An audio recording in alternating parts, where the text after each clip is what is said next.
Thank you so much once again for finding time to join us on the Camnet TV Breakfast Show. This is a show that looks at various aspects that are happening in our community. Specifically on Monday, we are mainly focused on the community issues affecting our different constituencies. I'm your host, Miriam Kemba, and of course in studio I'm not alone. I'm joined by my colleague Patrick Soko, and interesting enough, today we'll be looking at various issues. Among them, some of the issues that are affecting retirees from 1997, 1998 and 1999.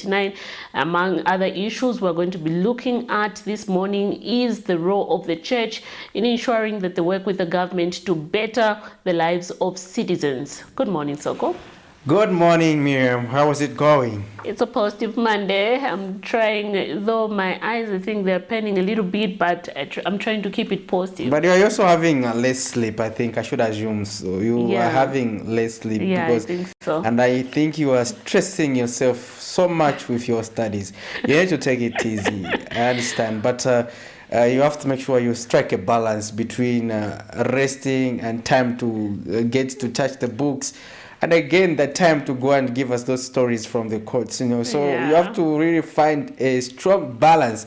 If you do not do that, that insomnia won't be good for you. Yeah, and exactly. We want you in good health, because otherwise you are the lady who spreads positivity. Now, if you were not going to be doing that anymore, then where are we going to get the courage from? Don't worry. My positivity is still there. I've always ensured that, every single day if I come on this show, I always ensure, I spread the message of positivity. Yeah, because my worry is that you may be getting fatigued with this workload that you are having upon yourself. And when the fatigue is getting a toll on you, you end up failing to spread the positive energy. But nevertheless, we cannot complain. We are happy that you always keep it positive, and we are tapping into that. And I was with Makokwa Kozi last time. He was actually saying, you see, I'm actually in the positive vibe. And thanks to you. So we have to keep it that way. It is a positive Monday. Remember that that proposal that Monday should be added to the weekend is not coming, and it will never come, especially that Barry is there. No more how do they call it? No more party after party after party. It's just going to be week after week after week. So, but in as much as it's going to be week after week, people should realize that we have 2 weekends. We have Saturday and Sunday, including the holidays in some months where people get to enjoy some free time. Yeah, you're right. And so we were talking about week after week and weekend rest, because at the end of the day, if we don't have money, how do you enjoy the weekend? How do you manage to visit your relatives? They say that every time you always have to follow where the buyer is going. But when are you going to be the buyer? The buyer, yes. So you may be waiting for the weekend cash into a one. Let's have a look at the health corner with the doctors. Keep it on Camnet TV.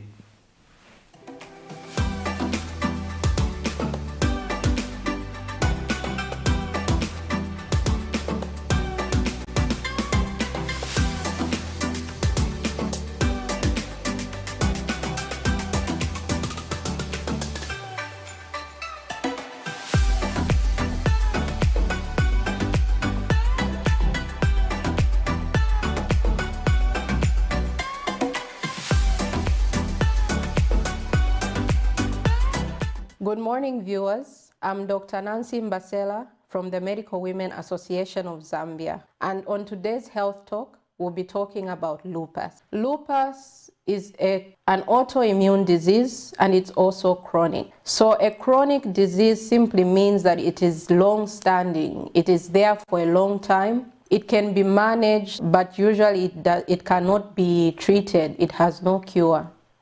It is autoimmune. Autoimmune simply means that your body is fighting itself.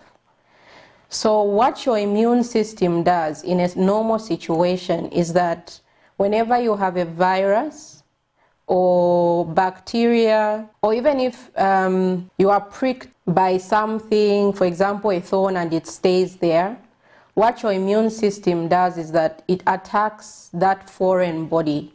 So a virus, bacteria is considered a foreign body. Now, when someone has an autoimmune disease, it simply means that their body sees the body as a foreign thing. So instead of just fighting viruses and bacteria, it also fights normal cells in the body. So that's what lupus is. So what causes lupus? So unfortunately, the cause has not been found yet, but some of the risk factors are genetic. It has been shown that it's very common in identical twins. So if your identical twin has lupus, you have a high chance of getting lupus. It's also common in females. The chances of a female getting lupus compared to a male is 9 to 1, that is 90%. This has been shown to be because women produce more estrogen than men. And the most common age for lupus in women is childbearing ages. So those that are menstruating, those that are pregnant, this is because they produce more estrogen. Another risk factor for lupus is smoking. So smoking can change the genetics, and it can also cause flare-ups in lupus. Another risk factor for lupus, especially flare-ups, I'll speak about flare-ups soon, is because of stress. So I've already said that it's more common in women. 90% of lupus cases are in women. And then it's more common in the childbearing age. So there are different types of lupus. So we have systemic lupus erythematosus. This is the most common and the most severe. It is very common in Africans compared to whites. We also have discoid lupus erythematosus. This one is also common in Africans, but it is less severe than systemic lupus erythematosus. We also have subacute cutaneous lupus erythematosus.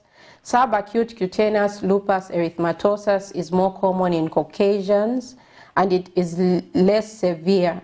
And of course, we also have neonatal lupus. This happens in newborns. We also have childhood lupus, which happens commonly in children below the age of 10 years old. So how do people with lupus present?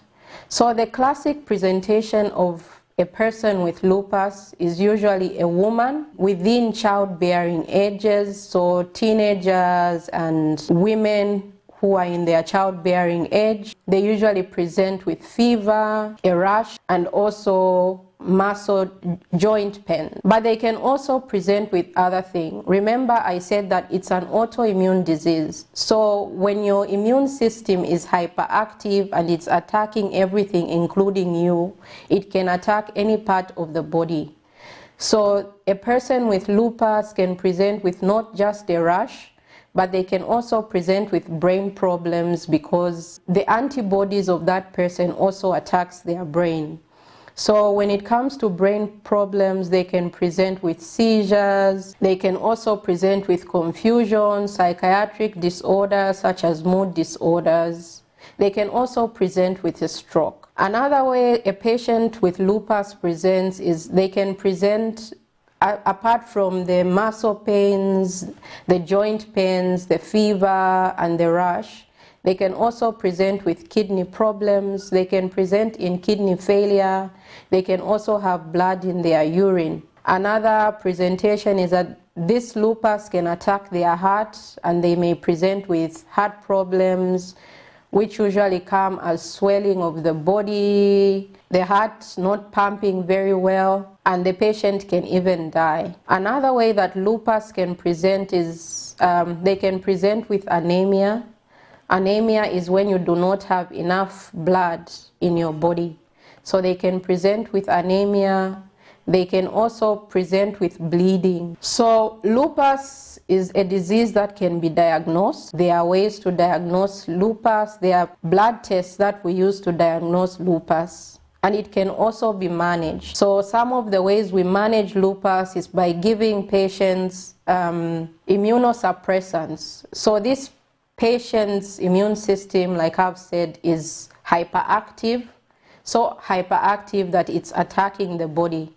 So they can be given medication that will suppress the immune system. But like I said also, it's a chronic disease, so it can recur. So what I can advise the public, if you have lupus Make sure that you get seen. Do not miss appointments because lupus can be very dangerous. If you smoke, please stop smoking. If you can, as much as possible, avoid stress. And if you are a woman in childbearing age and plan to have children, make sure that you speak to your doctor so that you can plan properly. Because one of the complications of lupus is spontaneous abortions. So you can get pregnant, the antibodies attack you, and then in that course you can lose your baby. So make sure you are seeing a doctor and you've planned before getting pregnant so that your pregnancy is smooth. Another complication of lupus, especially in pregnant women, is that the antibodies can be transmitted to your baby through the placenta. This is what causes neonatal lupus. So it's very important that your pregnancy is well planned.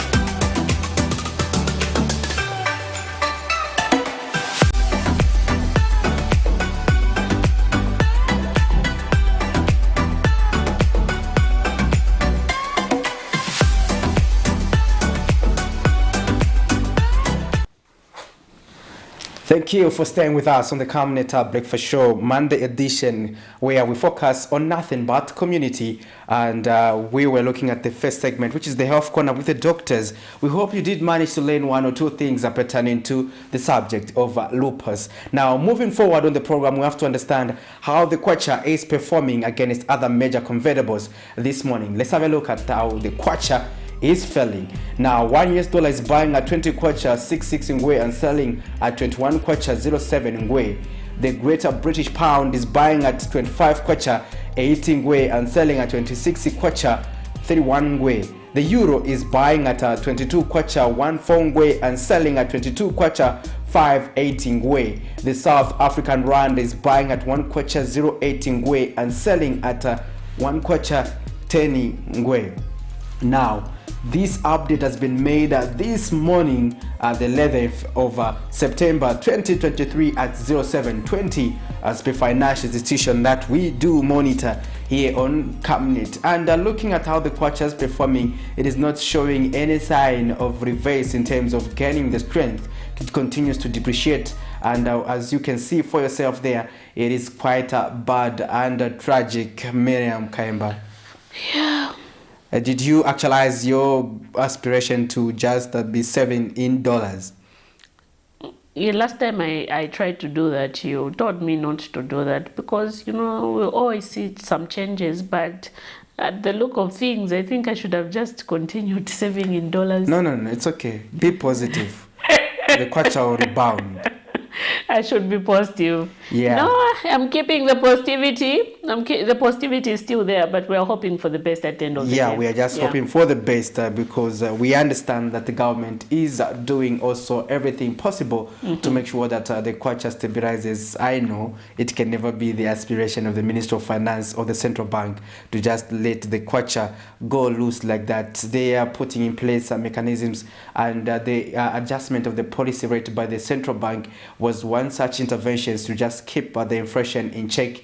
And also the Ministry of Finance has always been seeking to ensure that it upholds what they call financial prudency, or rather financial discipline, to make sure that they spend within the projection to avoid subjecting the country to further challenges in accessing further resources. So now, moving forward, Miriam Kayemba, let's have a look at two stories.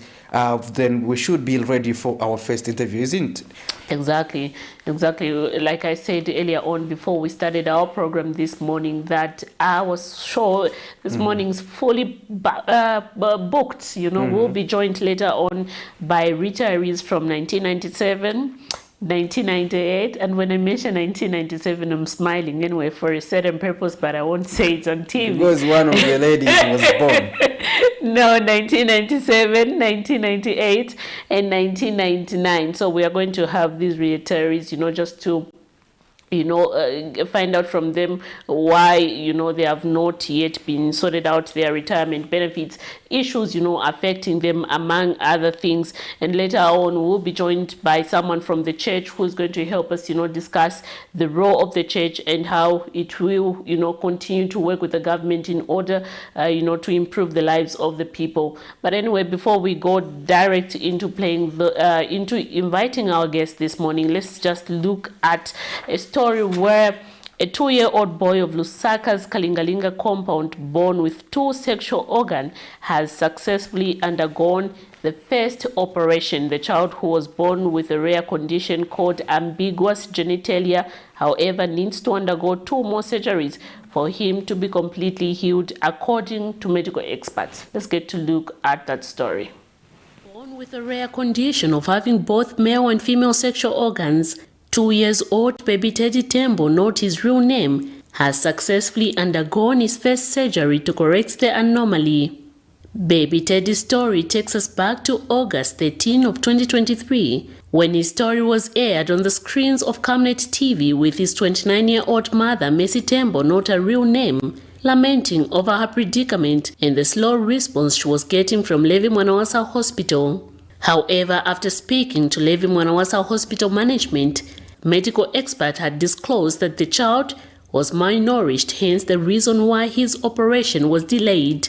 The hospital then decided to place baby Teddy on a feeding program and monitor him before operation can be conducted. And on the 29th of August 2023, the 2-year-old child, who according to medical expert is said to have features of a male, had his first operation. And I would have by 29 by Tuesday, and then I'm still operation by Wednesday. After I'm still operation, Abanuza to go Vatican, go Mozambique, and then I took up a man. When I put it up to the job in the bloody lab. So, Yami Kakuti Meva Camnet content is operation Yamana, and I'm saying it up.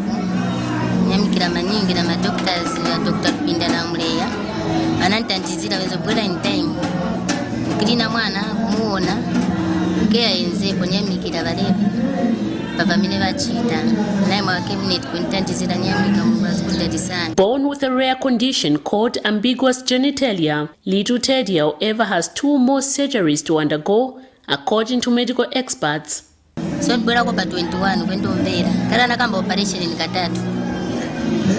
So siza mwaza nuzia utisapra tebwanji nyamikira. Little Teddy lives together with both his father, a general worker, and mother, who is unemployed, and his elder sister, aged 10, in Lusaka's Kalingalinga compound. The family is hopeful that once surgery is completed, their little bundle of joy will grow up like a normal child. Miriam Kaimba, reporting for Camnet TV News. Quite a very, I don't know whether to call it sad, but I think it's good in some point of way, given the fact that, the first operation was very successful and the boy, he is currently, adopting well, and we're yet to see the 2 other remaining surgeries. It was a very, very, difficult scenario for the family, given the fact that, they did not understand basically the condition their child was facing at the moment before the doctors did explain to them. And of course, we did see the family when we first aired the story on the 12th of August, on the 13th of August 2023, where the mother bitterly complained about the slow response from the Levi Mwanawasa management. However, after engaging the management there at Levi Mwanawasa Hospital, we did see, coming, explaining to us that the delayment of the operation at that particular time was because the child was malnourished. But however, the child was put on a diet program. They kept monitoring him, and we did see on the 29th of August 2023, the first surgery being conducted there. quite an interesting story. True, indeed. That's a good story, and we hope that the child will continue to receive the attention. And we can only thank our doctors for doing the work, and it's not easy. And we can only wish them to continue saving lives through such interventions, which they were trained for. And we just hope that the child will also continue to undergo those 2 remaining surgeries successfully. Exactly. Anyway, before we invite our guest this morning on our program, let us look at some of the stories that we did with regard to retirees. Debt relief. Free education. CDM. Retirement benefits. A few days ago, President Hakainde Hichilema recounted some of his government's achievements in the past 2 years while addressing Mpulungu residents in Lusaka's Mandevu constituency. However, the 1997 and 1998 retirees spokesperson, Siachoke Smemezi, is accusing government of being untruthful over the payment of retirees. Mr. Smemezi says these retrenched workers have not been given their dues despite government claiming to have released their money. And ourselves here, we have judgments which are before court or after court. But what is provoking the situation and disappointing is Attorney General and the Muliro Kavesha and the Minister, plus PS Legal, our sure Vatifuta. They are not there to pay, they have refused, they are saying they are going back to court, appealing.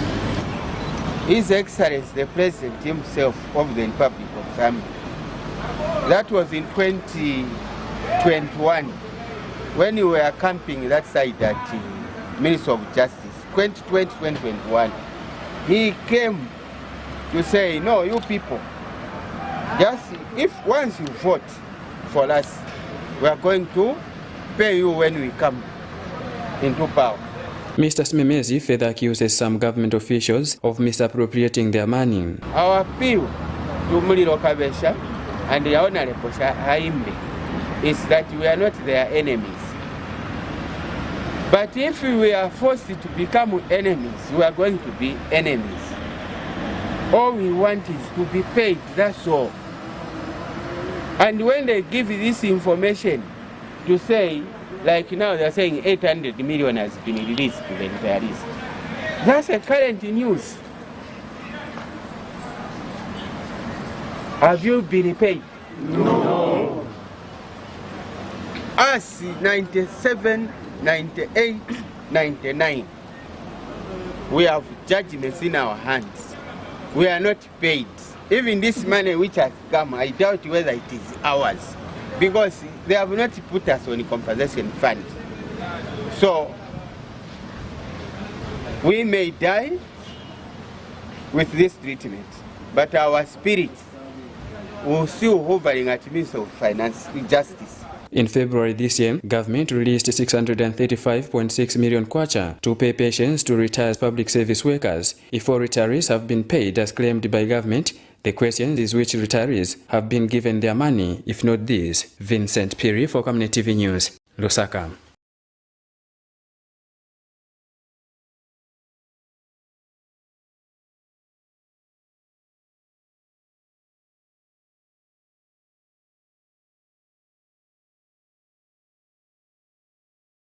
Get all the latest updates in court news only on Camnet TV. We take you and make you feel part of the court sessions through our in-depth coverage of the adjudication process. Get informed on those who have been arrested, delayed and denied the police bond or bail victims, persons taking plea, court adjournments, verdicts, and those administration issues in the judiciary. Camnet TV is on channel 274 on DSTV, channel 25 on GoTV, and find us on channel 106 on Topstar. You can also follow and give us a like on our social media platforms. Camnet TV, not just another channel.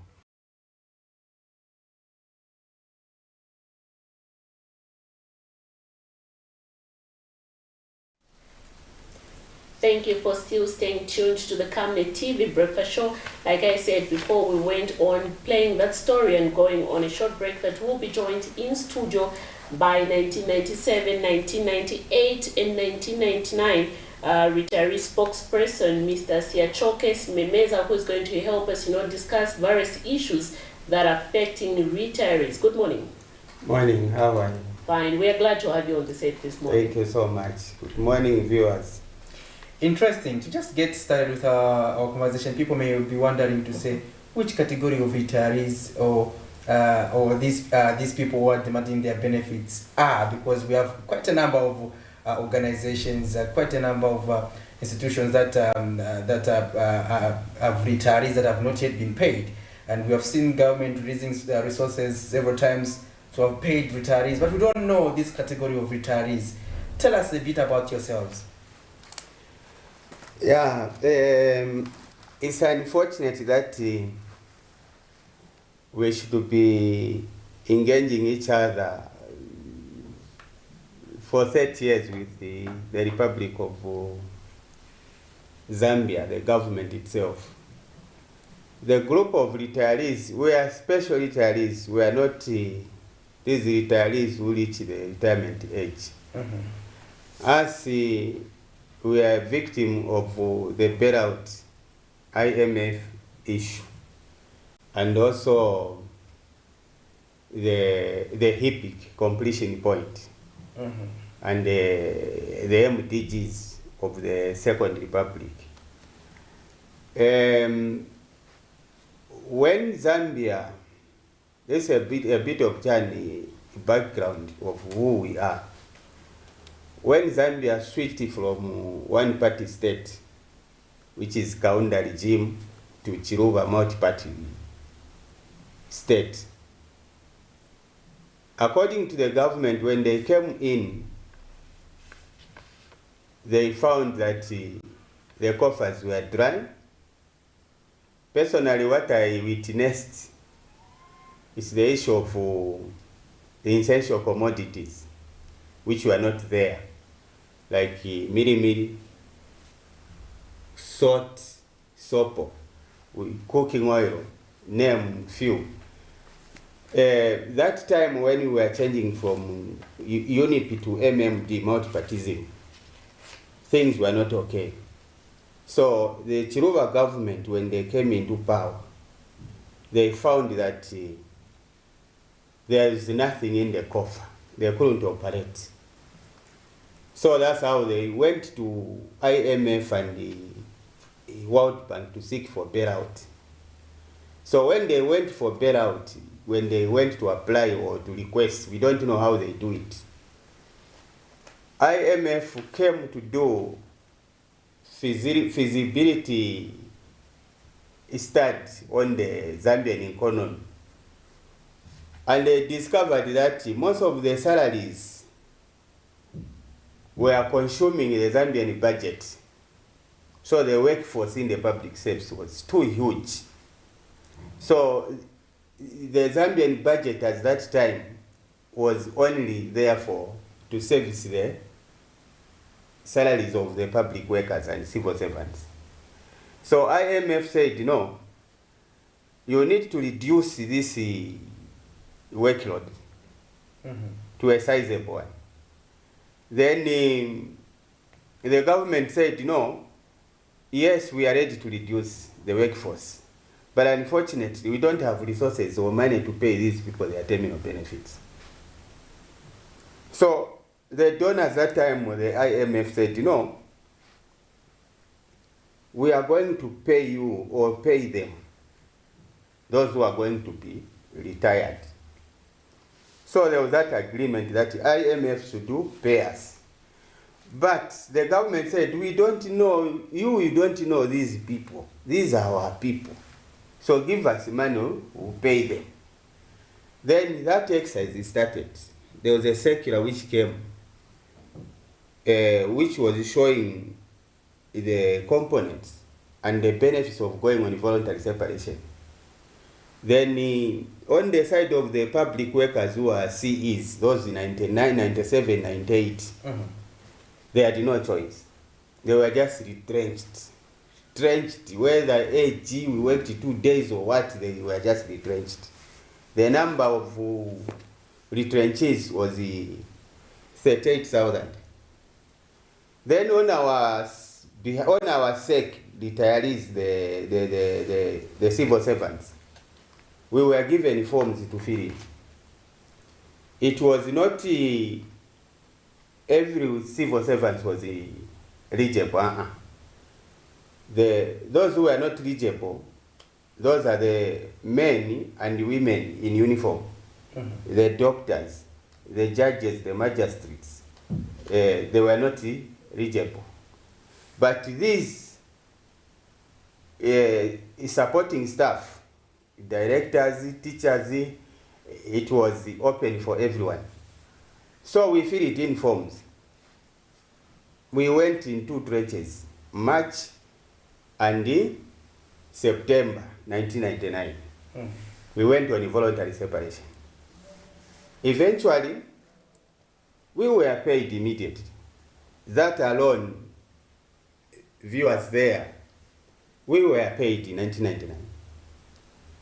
But without realizing that we were underpaid, one of our colleagues went back and demanded for his payment without the majority retirees knowing that we were underpaid. And the government now paid that person, who is Smatama Maliwa, our colleague, all the monies nicely, everything, the whole package as it was there in the secular. When Smatama was paid, we don't know what agreement was there with the government. Smatama failed to stand with the government. Then he said, now, since that you can't pay me anymore, any further, I'm going to spill the beans.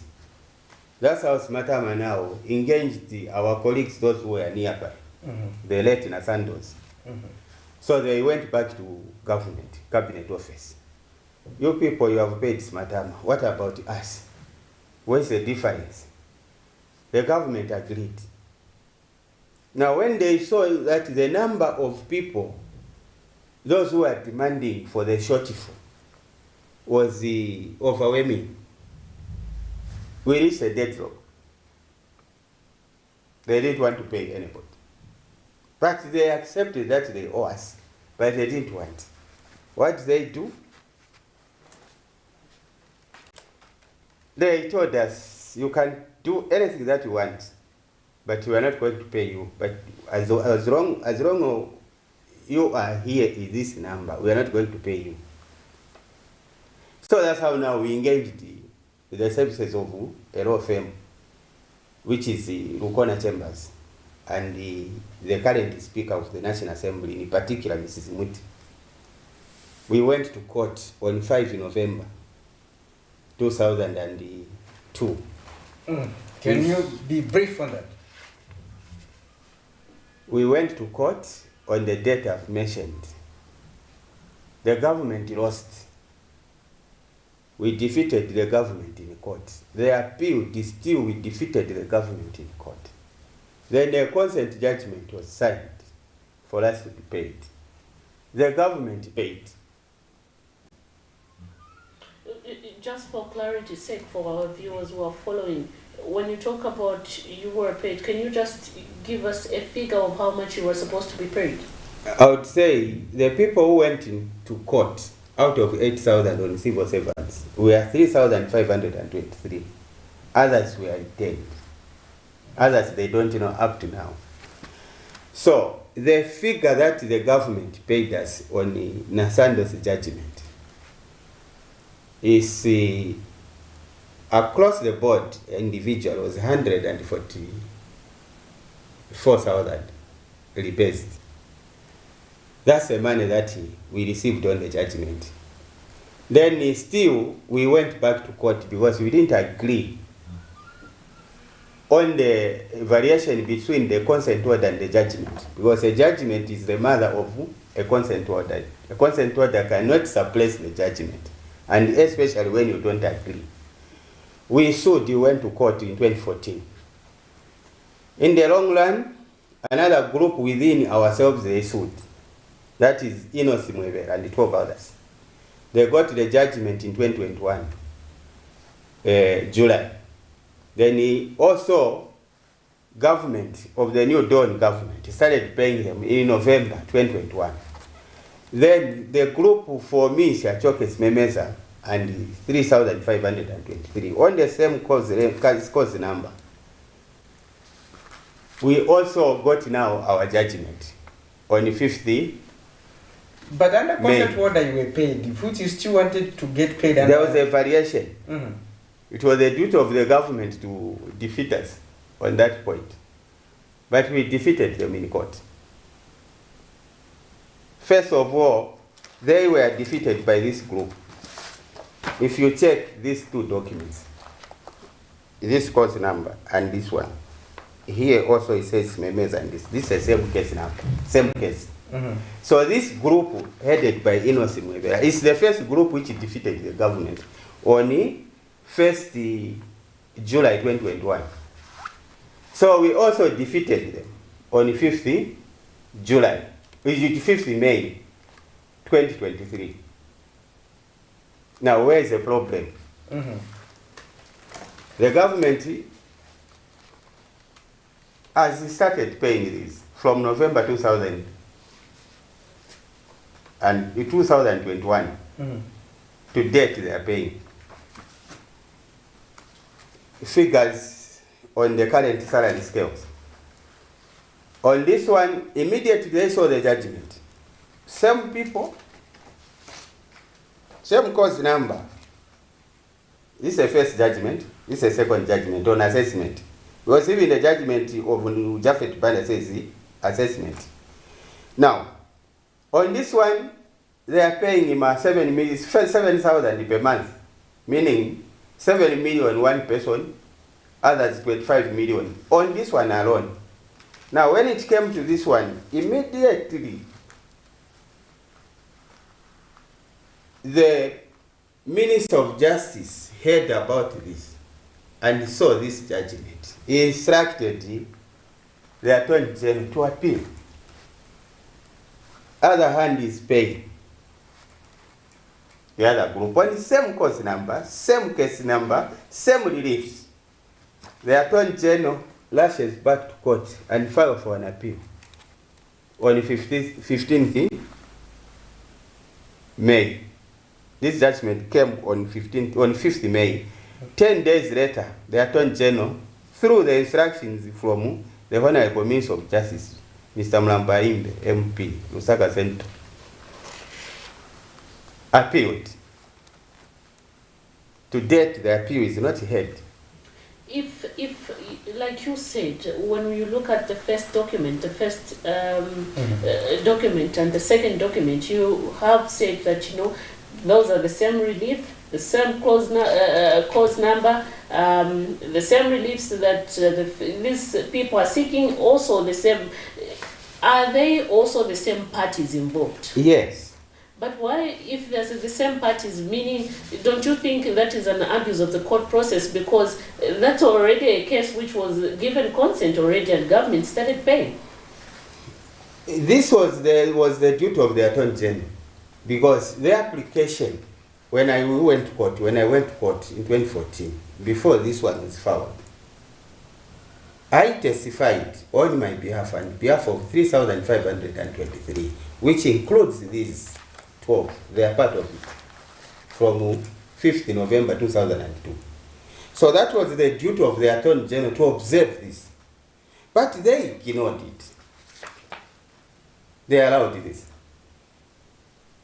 So, if what is good to is it to the Gandans who is good also to the Ghanaians, something like that. So, we are same literally, same process, same case number. But now the other argument is, if in the first judgment No, they were directed to start paying you, and you are getting paid, which you have said, is it 7,000 per month? This? Yes. Yes. Those are the same people who are in that document. Same parties. Same parties. Parties involved, it's the same plaintiffs, the same defendant, the same reliefs, and everything. What they did, these people, is under the same Chachokes Memeza court action, same time, they came out as 12 as a group. They filed within the same record. And their case, they were heard first. They got this judgment first. This one, we don't know what transpired at court. We don't go through courts. It was delayed. It came later. You can see the 2 years difference. We were still in court, but we testified earlier. But that is not our issue. It's not our baby. It was the baby of the Attorney General too. Observe these two. Now, the problem with these two judgments is, this judgment is not complete. Even if the Attorney General has rushed back to go back to court. Why are we saying it's not complete? If you check the last and second page, second and last page, it has given a provision of appointing a referee between us and the Attorney General. Now, to our surprise, before the referee is appointed, the Attorney General rushes back to court. So that's why we are saying on these two, this case alone, the Attorney General himself is applying what we call segregative application at point of law. Now, interesting enough, I want to make, maybe you share some light. How much do you think you're entitled? Because you did mention that the government had started paying, where everyone else was entitled to about 100,000. But again, you went back to court to claim for more money. Could it be that you still feel not satisfied whenever the government gives you some money? What do you think is the money that is due to you? You did indicate that you were underpaid. Yes. Now, the government is continually underpaying us. There's a component that we haven't discussed, which is called, 8%. When we saw the variation between the government, the consent order and the judgment, we informed the government, say, we didn't have this consent order. How was it signed by the lawyers? The lawyer that was there on record, when we engaged there, she said, no, she cannot go back to court. We need to find another lawyer who can fight it, because she's the one who has signed the consent. We filed in public court. And the Attorney General saw it. We argued. I gave the version. We gave them the version. We have won the case, which means they have been defeated.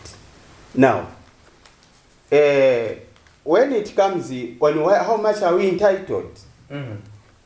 Personally, I know my figure. I'm entitled about 1,523,000 as an individual. Rebased. Rebased.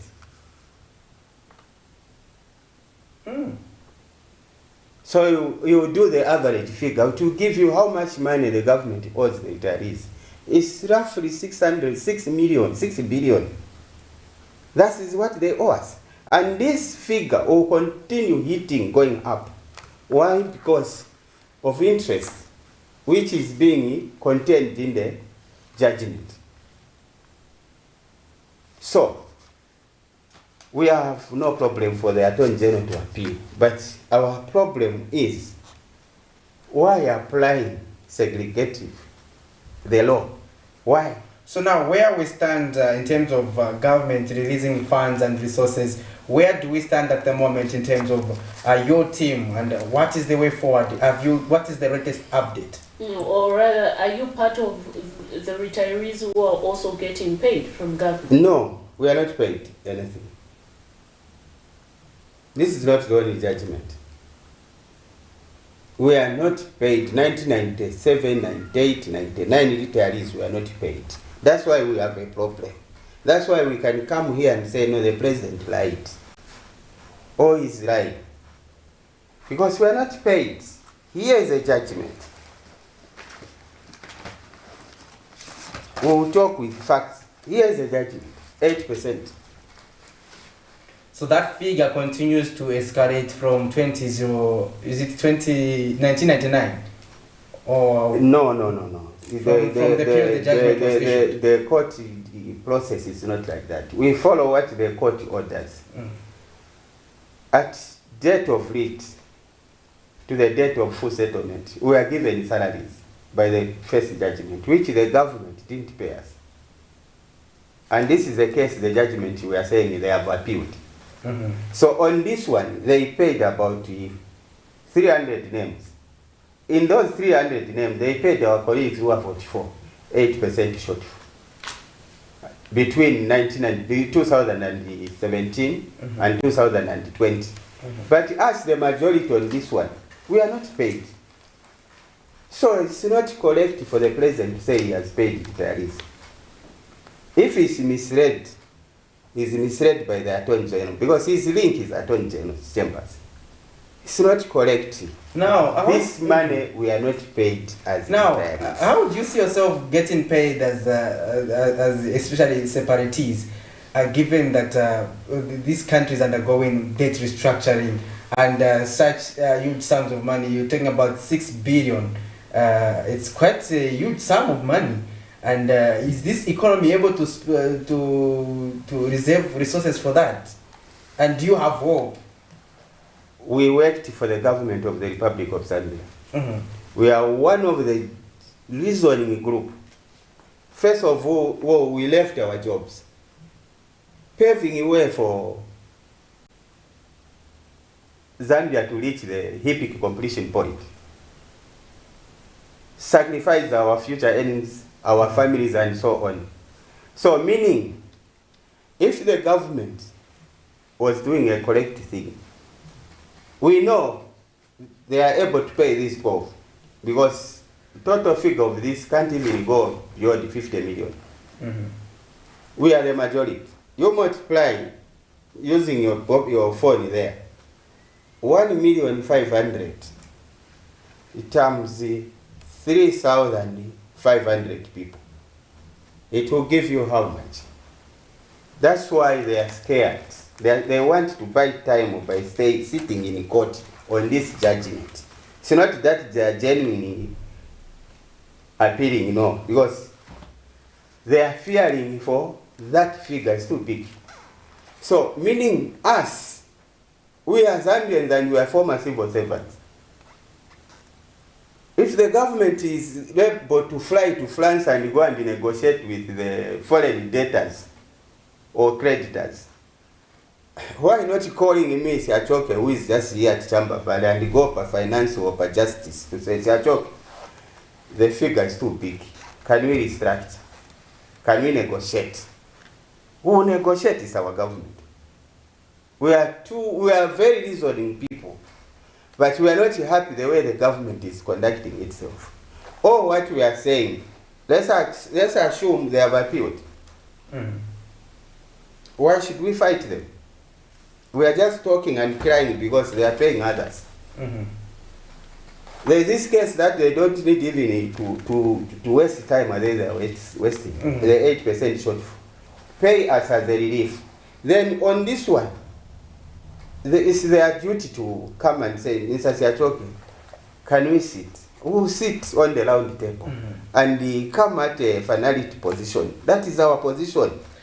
Tell me a bit about your group. I should assume you started, many of you, because I remember it is among the earliest stories, just that I was starting my career as a journalist, amongst the first earliest groups I covered for retirees.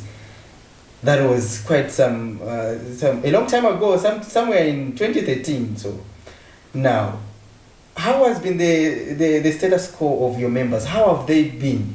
How are they faring? How is the group so as intact as it started? Before, or and have we seen what other people what are some of the challenges from the group, given the fact that we have seen these delayments, government not coming ahead forward to pay you? Have we seen other people, backing away from the group? You are correct in your questions, but the answer that I can give is that, first of all, when we went to court, we were 3,523. Out of that number, 75% of them, they are dead. Imagine someone who went on voluntary at the time when he was 70, 60. How old? Me now, I retired before 40 years. I'm 58. So the majority are dead. That's a position that I can give you. The second position is this. The same government, not this one, the previous government. And at a point of payment, in the previous payments, people feel to deceive themselves, even the government. And some government officials incite them. And those incitements, meantime, they are on this case record. I am the chief litigant. If you look at even the judgment for 12, it is Shachok, but innocent there. I'm the chief litigant for whoever went in 1999 on voluntary separation. I am the chief litigant. Even when I go in court, on my behalf and on behalf of 3,500 others against the Attorney General, case number 2002 HP 1055. I am the only bona fide right person who should speak on behalf of people the way I did in court. And you're not even benefiting from the previous one? Nothing. Look at that vehicle which I'm driving. It's a death trap. No tires. I don't benefit anything. Why am I saying so? I got a judgment on partial admission. Politically, the Ruvinda said we are paying the retirees direct, of which up to date some retirees are not paid. We have a problem that you can't hide it. We have even people who went to court whilst we are in the midst of court, withdrawing their case against the state. If you check now on the number on this judgment, this current judgment, on assessment, it has reduced. This is 3,200 names. The other names which are here, there are those people who are saying, we are not part of the court order. We want to be paid outside the court. Forgetting that when you withdraw a case, for instance, we fight, I beat you, you go to police, I'm arrested. Then you say, no, your Honor, have withdrawn a case against me. Do you still have a case against me? Not at all. This is what they have done. And the government is happy to see these divisions which they are creating. And cheating those people, no, you can be paid, no, you can be paid. Meantime, them, they are happy because when you are not united, them, they are happy. But unfortunately, if you was there, ladies and gentlemen, I've been approached that they can pay me so that this case is buried. I've refused. They have paid people, Ministry of Justice, paying people who are represented by another law, a law before a law firm, without this person withdrawing himself.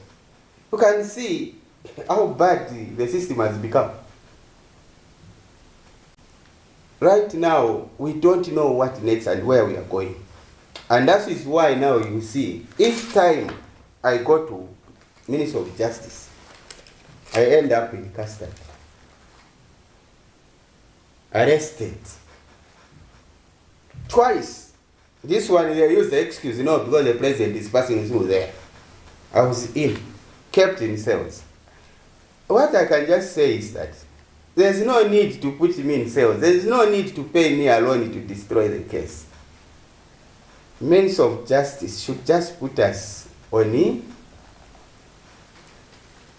database of compensation fund on 8%. That's all. The figures which are on the on 8%, and the figures that are on the underpayment of 1997-98, they were assessed in court.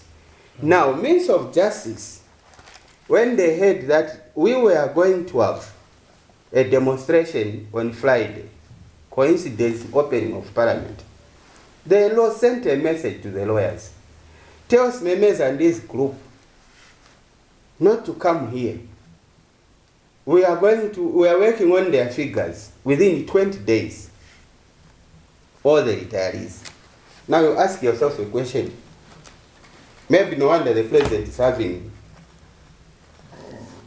it means he informed the position on us. Mm-hmm. How would you say we are going to work on the figures when you haven't fulfilled this judgment? Because this judgment, you cannot work on any figure on this judgment on assessment unless I am involved. A referee is there, agreed referees between me on behalf of the retirees and government, Attorney General, and the referee in the midst. Mm-hmm. Unless otherwise, Attorney General approaches me through my lawyers to do away with the referee. Even if they do those figures within 20 days,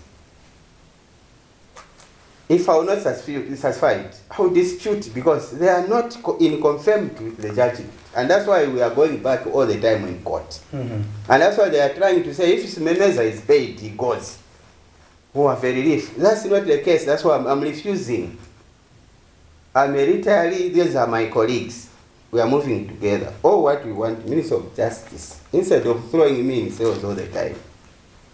Like tomorrow we are going there. Obviously they will throw me in cells. I'm not scared. I want them just to pay this 8%. Because even the treasurer has written to them, can you put this group on a compensation fund? Mm-hmm. And the figures are court assessed figures. Now, we have a challenge. You have the Attorney General who doesn't want to listen, to follow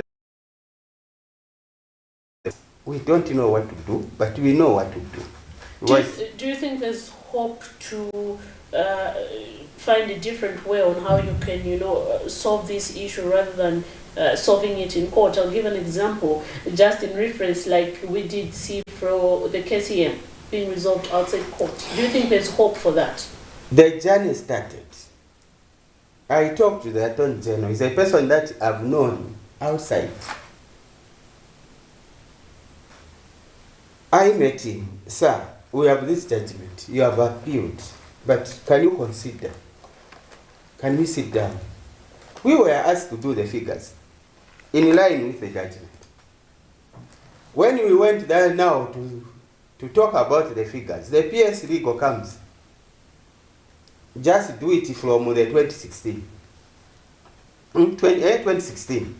Do the figures. If you don't want, we continue with that thing. Meeting closed.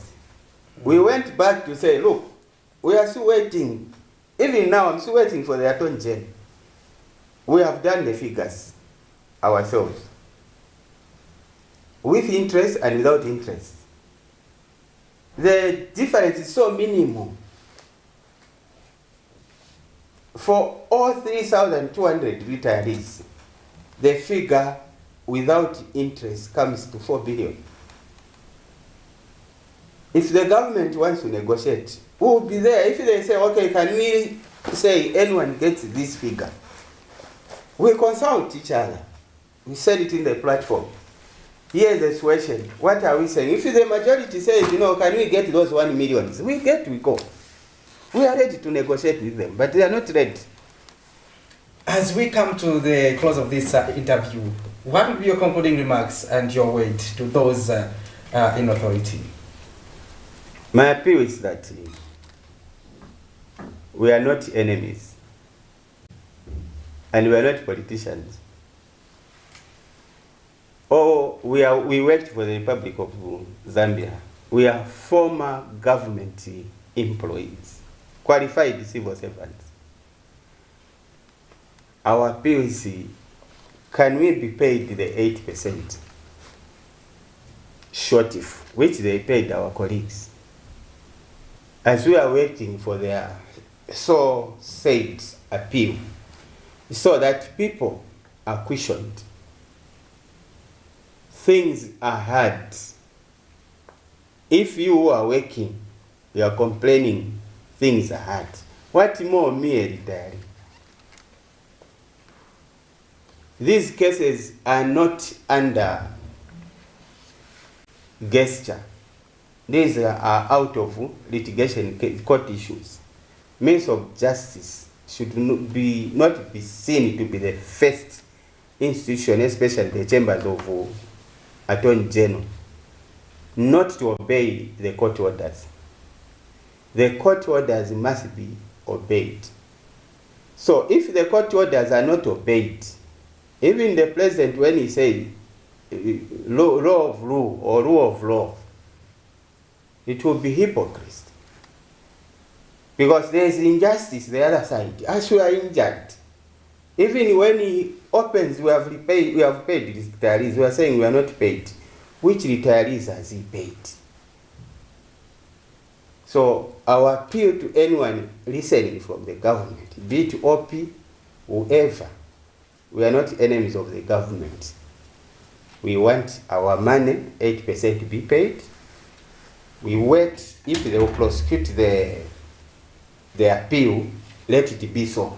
But can we have the 8%, which has no issues, be paid before end of this year? That's our appeal to everyone listening there. And for you, police, please, one day, people might react. Stop harassing us. We go to means of justice.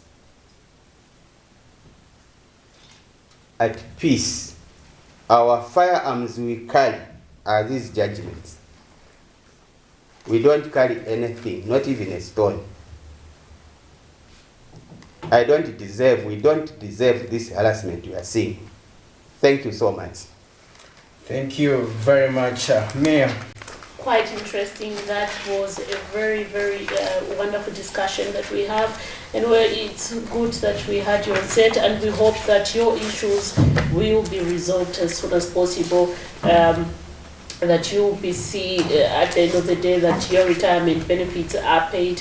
It's quite a long time, from 1997, 1998, and 1999. It's quite a long time. Anyway, we hope that, you know, at the end of the day we'll find a very lasting solution on this matter. That was Mr. Siaichoka Simeza, who is the spokesperson. Siaichoka Simeza, beg your pardon, who is the spokesperson for the 1997, 1998, and 1990 retirees. And we're moving forward. Let's just take a look at a story that we did yesterday, where the Opposition Leadership Movement Party urged the government to turn the site for the National House of Prayer, currently under construction, into a science research center. Let's get to look at that story as we get to usher our next guest. The National House of Prayer, whose aim, among other things, is to provide a common place of worship for the people of Zambia, a project which has faced criticism for quite some time. In October 2015, former President Edgar Lungu broke ground on the National House of Prayer, a building project meant to reaffirm the country's status as Africa's Christian nation. However, the leadership movement party is of the view that the country does not need such, as there are already enough churches in the country. The opposition political party, whose manifesto has been so centered on production, is urging the government to turn the site for the National House of Prayer, currently under construction, into a science research center. The prayer house that was attempted, that the PF party attempted to construct, that is going to be turned into a research center by Dr. Richard Silumbe and the Leadership Movement Party, so that we can do research on how we can also fit in the industrial revolution. Right now, we are in the 4th industrial revolution, and Zambia is not even yet at 1. This is a shame. We need to industrialize. We need to have enough factories. We need to have enough infrastructure where our people are going to be able to generate ideas that are going to sustain us in terms of practical results when it comes to development. We have enough mosques, we have enough churches, but all these are social sectors. We need economic sectors. These views from the opposition political party have, however, not sat well with the church. Apostle Council of Church Programs Director Reverend Maona Zulu says criticism of the House of Prayer is lack of knowledge. Zambia must have its own national house of prayer. Therefore, I want to urge to advise the politicians out there, but that if you make a mistake to talk about the church, especially the national house of prayer, where you issue statements to say you turn it into research center, when you come into power, you are tampering with God. You are interfering with the business of God. Please stay away from the National House of Prayers issues. This issue belongs to us, the church. In fact, we are the National Day of Prayer Committee and Executive. Therefore, we are right now working on that house to be completed. We are working right now for that house to be done. But now for someone to come to say, no, we want this house to be turned into the National Research Center, that's not good. He says there is no need to start politicizing the essential element of the government, which is the National House of Prayer. Let's not politicize this issue. I want to state that when a politician or a leader of the nation comes here and declare things, let's not take it to political realm. Remember that Zambia is the only nation in this world where a Republican president came out in open and said Zambia is a Christian nation, which is very, very good. Zambia is the only nation where a Republican president came in and said we are building the National House of Prayer. This is very credible. This is very good for the nation. Therefore, even you as politicians, plan as you are planning to improve the nation. Also plan how you can develop Christianity in the land of Zambia. Miriam Kaimba, reporting for Camnet TV News.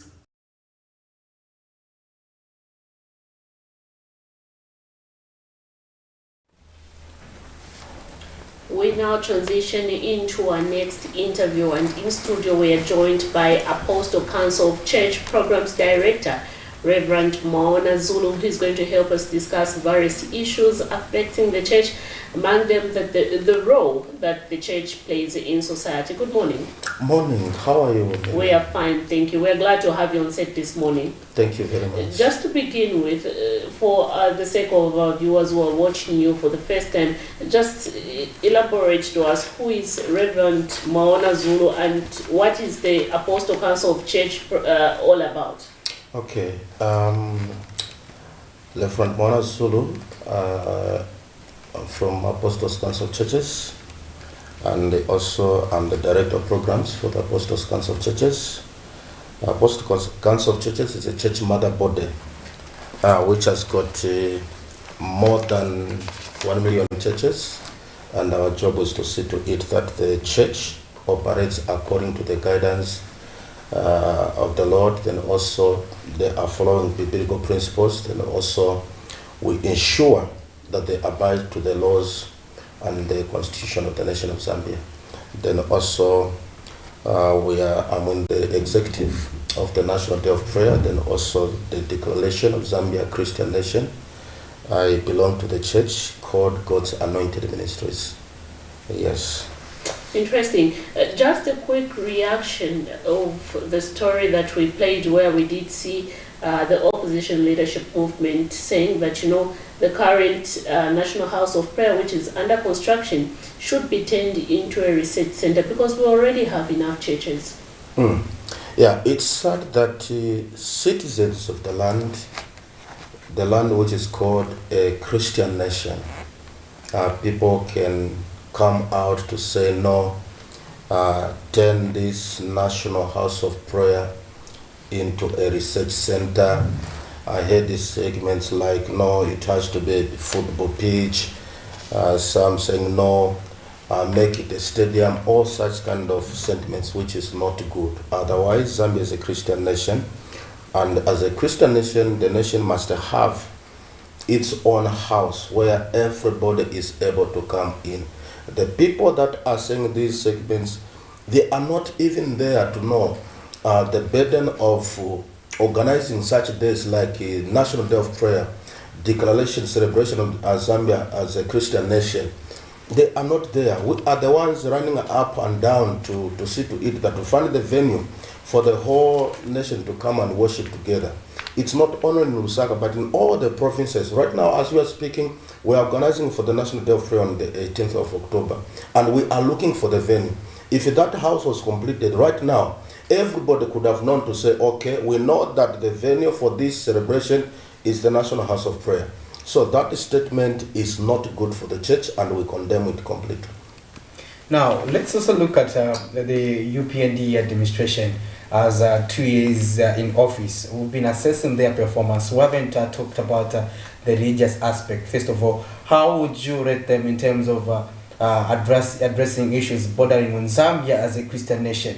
What would be your overview or your perspective on that? What I can say is that when you are far from the administration, or let me say the inside of the house, it's difficult to understand. But when you are outside, it's difficult to understand. But when you are inside, it's very easy to understand. What the UPND has done concerning the church, I want to tell you that they have done what they can, because the National Guidance and Religious Affairs, the department is there and it is performing well. It is in this administration where we, as the National Day of Prayer Committee and Executive, we have come up with the concept to venture into teaching people in national values and principles, where we have agreed, the government has come in to say, okay, this is good. Then when it comes to church, I want to tell you that the Vice President is active in the field, in the department, and the religious part of this nation actually is active. It's not dormant, it's working. So I can say, when it comes to religious matters, the UPND is there. I can't say that they are not doing it or they are far away from it. So us as Christians, we are actually in the very normal way, from the previous government, when church was active with the government. From the current government, I want to tell you that the church is working with the government. We have seen the president calling the church mother bodies at the State House to have the meeting just to know the activities of the church and how the government can develop. Then also I want to reveal to you that the government went into each and every church mother body to find out their concern or their idea or what do they want concerning the National House of Prayer.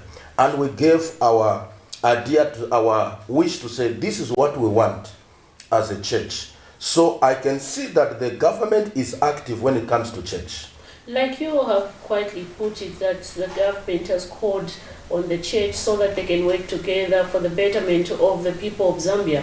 But we have seen on various occasions that members of the current administration have come out quite strong on the church. Every time the church would, try to speak about issues that are affecting the citizen. For example, the high cost of living, we have seen that apostles or bishops who talk about these issues with regard to the high cost of living are being attacked by the current administration. Yet we have seen that the current administration has called on the church so that they can work together for the betterment of the people of Zambia.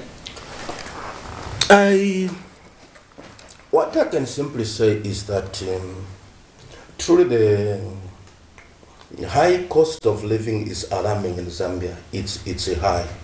We can't say no, things are okay. But when it comes to the economy, I want to tell you that things are not okay. And then the government is trying by all means to see to it that it comes to the betterment of the nation and the improve.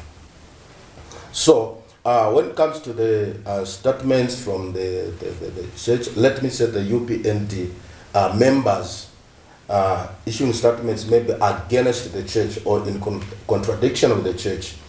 I want to tell you that our focus is not for any member of UPND. Our focus is on the leaders of the UPND, the top leadership of the UPND. That's what we follow. So if the top leadership says this, we don't care what the people on the ground, those in the party says, because sometimes you can even see, even in small denominations where the leader has got a vision, another person comes in and does its own things. So there are people who are against the church, or maybe not working with the church, but I want to tell you that our focus is on the leadership, the top leadership of the UPND, and we appreciate what they are doing.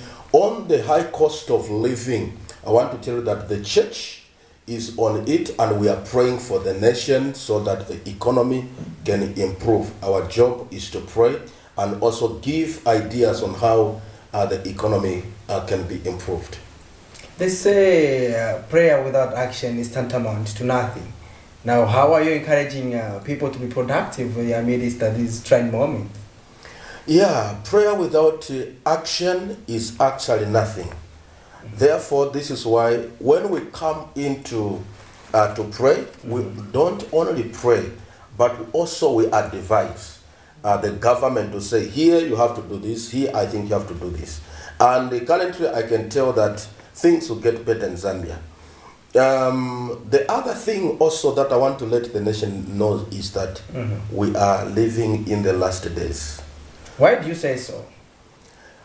Go to each and every nation right now, you find that issues are not okay. The country is not okay. They will say, okay, let's bring this one, things will be okay. They'll bring this one, things change. Okay, let's do this, they do these things, are not changing. But the Bible says in the last days, such things will happen. So these things are happening. So it's up to us to wake up and pray actually. Each and every Zambian should stand up to pray for this nation. Because if we don't pray, things can go to waste as unexpected. Because we are living in the last days. All we can do now is pray for the leadership of this nation. Pray for the politicians, opposition of this nation. May I love the opposition political parties. I love the ruling party. I love the government. I love all the political leaders actually. But all I want is to see to it that there is unity in the nation. We work together as a nation, then we'll prosper. But if we divide, I want to tell you that we cannot prosper as a nation. As we're coming towards the conclusion of our program, maybe we can touch on this issue, how we can bring unity in the church. We did see that we have seen, or rather witnessed, that every time when we are going toward the election period, we have seen that various pastors or bishops or churches will emerge and say, we are Christian for this person, for an individual, stuff like that. To be specific, we saw Christians for Lungu. We may see Christians for HH, or Christians for Kalaba, or Christians for Membe. But first of all, what would your stance on that, especially as during election time? We do see this alignment, and I don't think they are good for the country, because what we understand here is that the church is neutral and provides a platform for every citizen, regardless of their political party. But now, during the elections, we see even the politicians taking over the pulpits, over the churches, taking over, and now over the weekend, this has continued. This pattern has continued. We see these politicians taking over and now spread their political messages in church. But in churches, you do supervise quite a number of people from different backgrounds. Yeah, this is why I think when you look into the Christian for Lungu issues, I want to tell you that the people that met at the State House by then are called the Christians for Lungu. I don't know if they were meeting, but I want to tell you, not even a single day did President Lungu attended those meetings. And then what I'm trying to say is that, people are very deceiving. When you are in power, people follow you. People begin to do things but it's up to you now on how you handle those issues. So this is what was happening, and this is what is happening right now. As I'm speaking right now, I want to tell you that the church is divided, the clergy is divided, which is not good for the nation. There are church leaders who are with the opposition, there are church leaders who are with the ruling party. That is not good. The church should remain neutral. The church should embrace everyone. And when it comes to issues of statements, the church should not give the leaders, or let me say the politicians, the platform to issue statements. That will divide the nation. It's us, the clergy, to call the leaders, both the ruling and the opposition, not only the president and the former president, no, but even those in the ministers, the leadership of the PF and other political leaders. Let's call them together. Let's sit them down, say, this is good, this is not good. Then we'll develop this nation. So this is the key to unity. But if we know that actually the church works with the government of the day, and that's what brought problems in the previous regime. So even now, the church works with the government of the day. Therefore, the church should be very, very careful. We thank God for the government of the day, which says, no, we are staying away from the church. You, the church, make your own decisions, do your own things. Why? Because they saw what has been happening. So this is why now we are calling for the church, for the leaders, for the clergy. Let's pray for the nation. Let's also bring together the leaders and also give them guidance and not divide the nation. If I belong to UPND, if I belong to PF, that means I'll bring division in the nation, because these leaders actually they depend on us. Yes. Interesting. Thank you very much, Reverend. We want to thank you for finding time to be with us here on the Camnet. But before we leave you, I just want to find out, because it's just next month when we have the National Day of Player. Yes. Where are we at in terms of preparations, so that before we wind up our conversation? So far, actually, we have started our preparations, and we believe and trust that all political leaders and all political parties will attend these prayers. The preparations have started in each and every province and also at district level. So 18th October is on, and things are put in place. And I believe and trust that we are meeting this time maybe to be at Woodlands Stadium, if not Showgrounds, but we want to be at Woodlands Stadium. Are we likely to see different political opposition leaders, attending this event? I want to assure the nation that each and every political leader will be there this time. We'll try by all means, because last time I think we had a breakfast. We had the Vice President, Her Honor, and then also we had the leadership of the PF coming to attend this breakfast, and other political leaders. It was so good to see the politicians mingling together and chatting together. It was so wonderful. So we expect this to happen actually on this day. Thank you very much. This is where we have to call today, but we cannot go without also saying hi to our Facebook viewers. They say we have our usual and top fan who is Kingsley Machila, who says, good morning guys, we are together Monday to Friday. I really enjoy the Camnet TV Monday. I'm watching you from Mazabuka, the sweetest town in Southern Province, Zambia. Keep it up. God bless you all. And we have Sarah Kafwanda, who says voluntary separation. I think this is in line with our previous conversation. We were talking about two retirees of 1997, 98, and 99. And we have Mwiche Sichilongo saying, good morning, watching. Thank you, Mr. Sichilongo, for watching the Camnet Breakfast Show. And we have Sarah Kafwanda also saying, just tagging a colleague there. Thank you very much, Sarah, Mwiche Sichilongo, as well as Kingsley Machila. Keep it on Camnet TV, because we'll continue to bring you nothing but the very best. This is where we have to call it a day, unfortunately, but myself, Patrick Soko, and Miriam Kaimba will be back tomorrow with a community edition of the Camnet Breakfast Show. Keep it on Camnet, because Camnet TV is not just another channel.